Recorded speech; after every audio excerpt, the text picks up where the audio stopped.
পুরুলিয়া শান্তিপুরের চাঁদুনি বাড়ির দুর্গাপুজোর সঙ্গে জড়িয়ে শ্রী চৈতন্য মহাপ্রভুর নাম। এই পুজো ৫৫০ বছরেরও পুরনো। পুজোর জনপ্রিয়তা এতটাই যে এই বাড়ির নামেই পরিচিত হয়ে উঠেছে গোটা এলাকা। চাঁদুনি বাড়ির প্রতিমাতেও রয়েছে অভিনবত্বের ছাপ। এখানে দেবী দুর্গার বাহন সিংহ নয়, সিন্ধু ঘটক।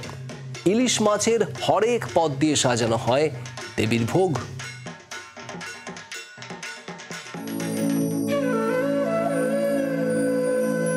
নদিয়ার অন্যতম প্রাচীন বনেদি বাড়ির পুজো চাঁদনি বাড়ির দুর্গা পুজো। পুজোর বয়স ৫৫০ বছরেরও বেশি।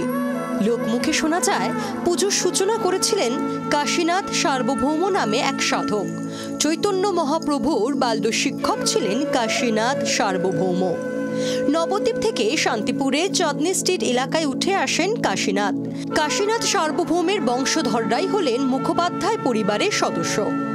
বর্তমানে এই বাড়ির নামেই পরিচিতি পেয়েছে গোটা মহল্লা। ইতিহাসটা হচ্ছে আমাদের প্রথম পুরুষ কাশীনাথ সার্বভৌম, ইনি ছিলেন শ্রী চৈতন্য দেবের গৃহ শিক্ষক। তো তার হাত ধরেই এই দুর্গাপুজোর শুভ সূচনা হয়েছিল। তিনি এই আমাদের মা দুর্গাকে মেয়ের রূপেই আর কি পুজো শুরু করেন। চাঁদনি বাড়ির পুজোয় রয়েছে বিশেষ রীতি। বাড়ির মহিলারা দেবীর কাঠামোয় মাটির প্রলেপ না দেওয়া অবধি কাঠামো স্পর্শ করতে পারেন না কুমোর। দেবী এখানে এক চালা। দুর্গতি নাশিনীর বাহন হিসেবে সিংহ নয়, দেখা মেলে সিন্ধু ঘটকের।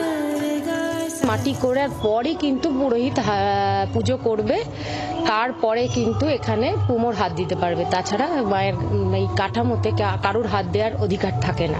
এবং সিন্ধু ঘটক আমাদের যে বৈশিষ্ট্য, এখানে কিন্তু সিংহ থাকে না, এখানে থাকে হচ্ছে সিন্ধু ঘটক এবং মা এক চালায় এবং তার সন্তান সন্ততি নিয়ে দাঁড়িয়ে থাকেন। একই রেওয়াজ রয়েছে আমাদের। নবমীতে দেবীকে দেওয়া হয় ইলিশ মাছের অম্বল। আগে পশু বলির রীতি থাকলেও বর্তমানে তা অতীত। দশমীতে দেবীকে বাসি পান্তা নিবেদনের রেওয়াজ রয়েছে। তো আমাদের বৈশিষ্ট্য হচ্ছে যে ইলিশ মাছের ভোগ দেওয়া হয়। নবমীর দিন ইলিশ মাছের ভোগ দিয়ে মাকে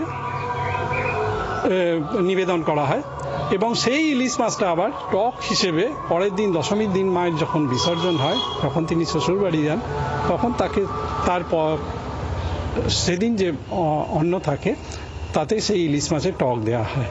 হ্যাঁ, বলি প্রথা আমাদের ছিল, আগেও ছিল। নবমীর দিনে একটা পাঠা বলি হতো এবং পুজোর প্রত্যেক দিনই প্রতীকী রূপে, যেমন শস্য বলি আর কি, অর্থাৎ কুমড়ো বলি, আখ বলি ইত্যাদি এখনো পর্যন্ত চালু আছে, কিন্তু পাঠা বলি ইদানিং বন্ধ হয়। বাড়ির মেয়ে রূপে চাঁদনি বাড়িতে পূজিতা হন দেবী দুর্গা। কৈলাসের পথে উমার যাতে অসুবিধে না হয় তার জন্য বিসর্জনের সময় দেবীকে দেওয়া হয় কাঁচা আনাজ ও মশলাপাতি। বয়সের দিক থেকে প্রৌঢ় হলেও এতটুকুও ফিকে হয়নি পুজোর জৌলুস। পুরনো ঐতিহ্যকে অবিকলভাবে বয়ে নিয়ে চলেছে মুখোপাধ্যায় পরিবার।